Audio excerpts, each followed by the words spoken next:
Greetings, ghoulies. I'm Serena and welcome to my Hall of Horrors. Welcome to my first ever installment of Monthly Reading Wrap-Up. These are all the books I read in the month of February as well as January. I would have done a separate video for January, but I only read one book, so it felt kind of pointless, so I'll just be including it in this video. Naturally, I'll be going in reading order, and I'll be giving you my ranking for each, so let's get started. The one and only book I read in January was Tastes Like Candy by Jessica Lacy.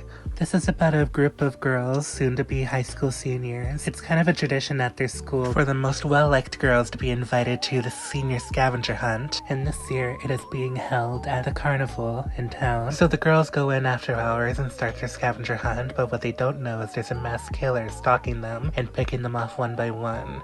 Sounds like an interesting concept, and I was immediately sold, and of course the cover was definitely a contender as well. It's a really cool cover, but unfortunately I just didn't really connect with it. It's a bit more of a horror comedy, which had I known I probably wouldn't have bought it, because horror comedies as a rule aren't really my thing. There might be an exception here or there, but generally try to avoid them. I didn't find any of the characters likable. They were just constantly cracking jokes and quipping with each other. Y'all are literally about to die. There's a killer chasing after you and y'all are cracking jokes. Can you please be serious for 2 seconds? It's so annoying. The only redeemable part about this book was the kills. The kills were incredible and so well executed and very creative. That's about it. I do have to give credit where credit is due. Although I didn't enjoy my time with this book, unfortunately, I do also have to give credit to the fact that it did get me out of a reading slump and got me back into reading as consistently as I am now. Weirdly enough, it was interesting enough to keep my attention, but not interesting enough for me to like it. I don't know how that makes sense. I don't see myself holding on to this book for very long, honestly. I don't like to keep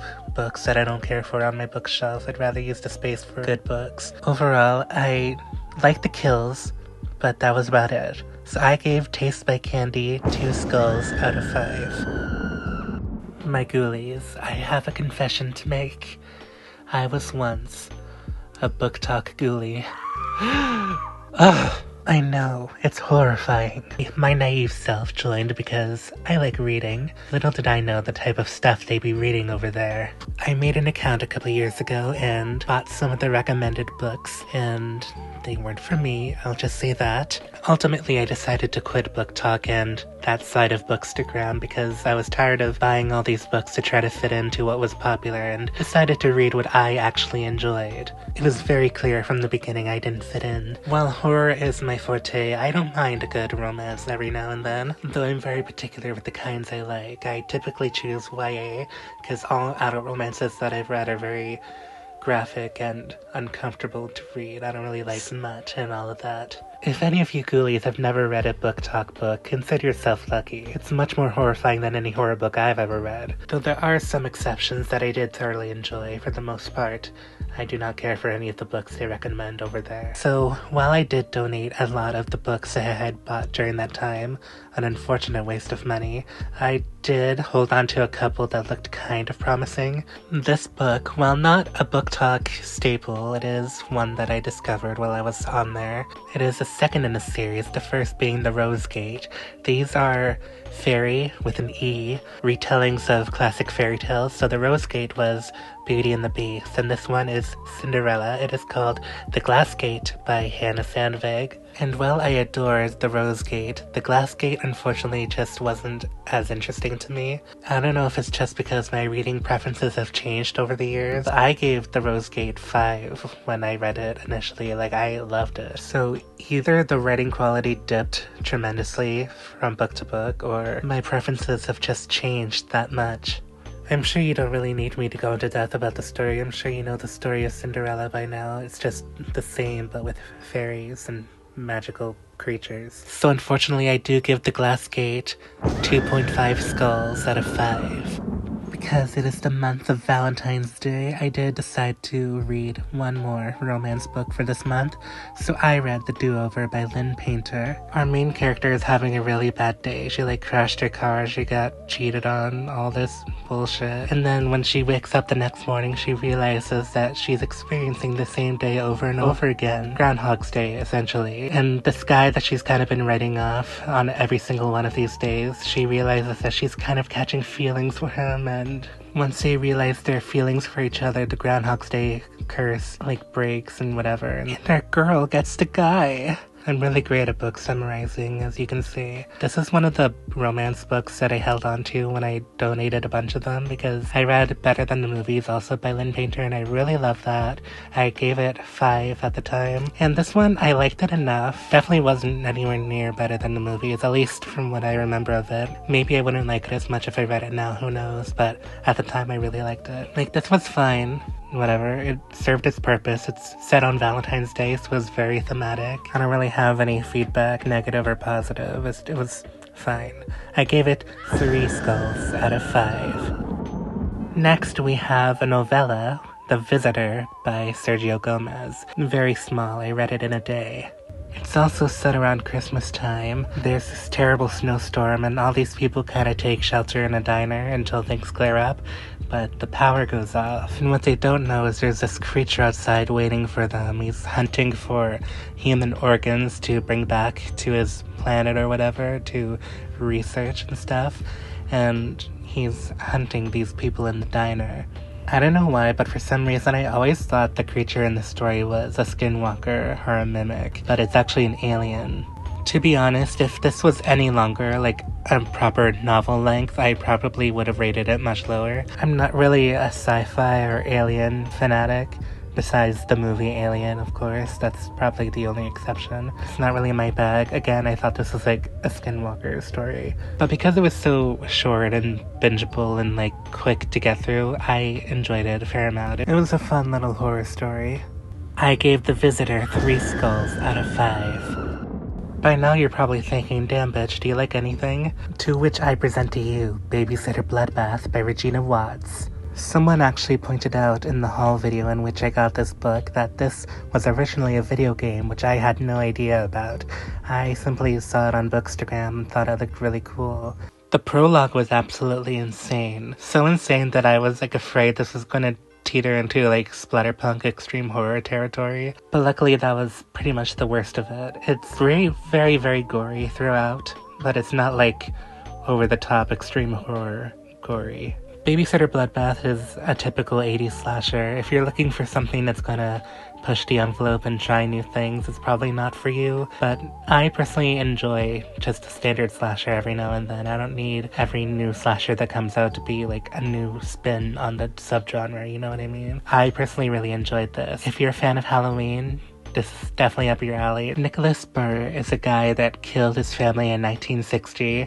Flash forward to 1983. He escapes from the facility he was kept in and goes back to his hometown. Each chapter from the beginning to the middle kind of flip-flops between the killer and then Sarah, our main protagonist. And I found that kind of adds to the suspense. With every chapter of the killer, he's kind of getting closer and closer to her location. Obviously we know that they're going to meet at some point, so with every chapter the killer gets closer and closer to Sarah. It's pretty creepy. The kills were amazing, the atmosphere was amazing. I really enjoyed this. For most of the book it was a 5, but I did knock it down just a little bit because this is a video game adaptation in every way, pretty much. So in video games when you need an item so you go search around the location to find it, that literally happens multiple times in the book. And I was like, okay, I think not everything needs to be adapted into the book, I fear. So it was where is the TV remote?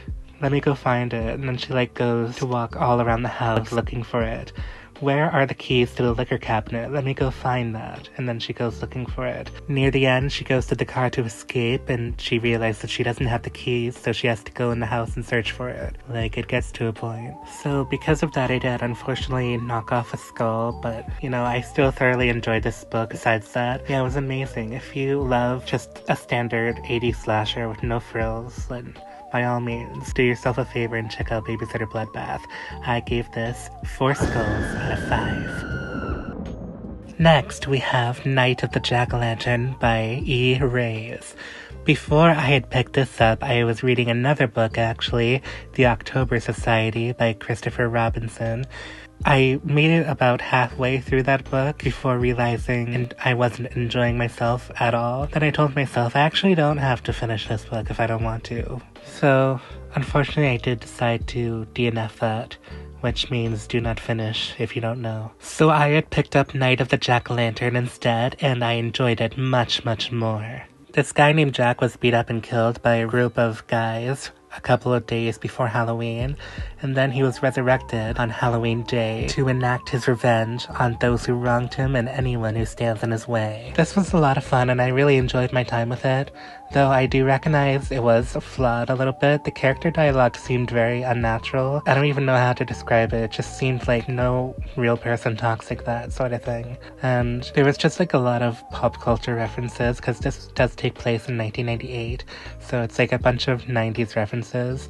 And, you know, I don't mind a reference here and there, but it was a little overkill, I feel like. This was self-published and self-edited, which is very impressive, but I do feel like maybe having it be edited or proofread at least by someone else probably would have been beneficial. But I still really enjoyed it, despite its flaws. I was flip-flopping between 3.5 to 4 skulls, and I was like, I really enjoyed my time with this, but there are flaws to this, so realistically I should rank it lower. But then I thought, bitch, you're not Roger Ebert, you're not a professional critic. If you enjoyed something despite its flaws, just rank it a 4, like it's not the end of the world. So while I would say Babysitter Bloodbath is a strong, definitive 4, I would say Night of the Jack-o'-lantern, it just made 4.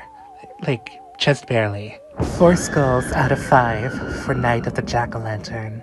Last but not least, Hell House by Richard Matheson. I literally just finished this a moment ago before I sat down to film this video.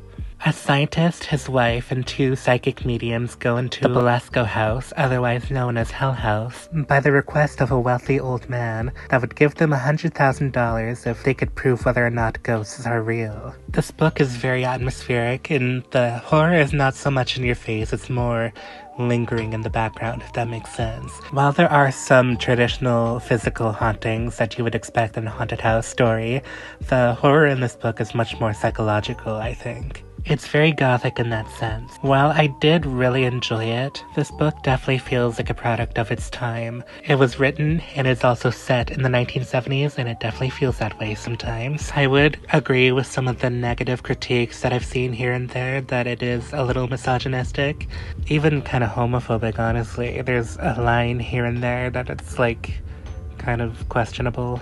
If that kind of thing bothers you, then maybe skip this one. For me personally, I recognize that those things are problematic, but I'm personally just gonna choose to ignore that and look at the positives of the book. I saw so many people say this is the scariest book they've ever read, and I was kind of like, did I miss something? Like, it was definitely very creepy. It was no different than other horror books I read, no shade. I did feel like some moments went on a little longer than I needed to. Not that it was boring, but it kind of dragged, if that makes any sense. The last 50 to 40 pages, I was kind of like, okay, like we can end it now. But it kept on like going on and on, like these bitches are still talking. And that's kind of the thing I find with a lot of vintage horror books, which is why I'm kind of hesitant to read some of them. Like, I've read some really great ones in my day, but I've also like started reading some, and like they just go on for a really long time on nothing, and it's like, girl, like we don't got all day. This book was also very erotic, which I was not expecting. It was written in a way that it was not arousing or like sexy, but it was like very unsettling and strange and weird, which really added to the creep factor, I find. I also just watched the movie adaptation, which came out in 1973. I watched it like right after I finished the book. Not bad. It wasn't like a total one-for-one adaptation of the movie, but it was pretty close. All the problematic elements from the book are not to be seen in the movie, which is nice. It did a good job of hitting all the familiar beats, but I feel like it kind of rushed through everything, if that makes sense, whereas the book kind of took its time with its scares. But I also didn't know that scene from Scary Movie 2 where Cindy gets attacked by the cat, it came from this movie and book, which I found so funny. Help! My pussy's gone crazy! Overall, I would give Hell House 3.5 skulls out of 5. What a variety of books we have here.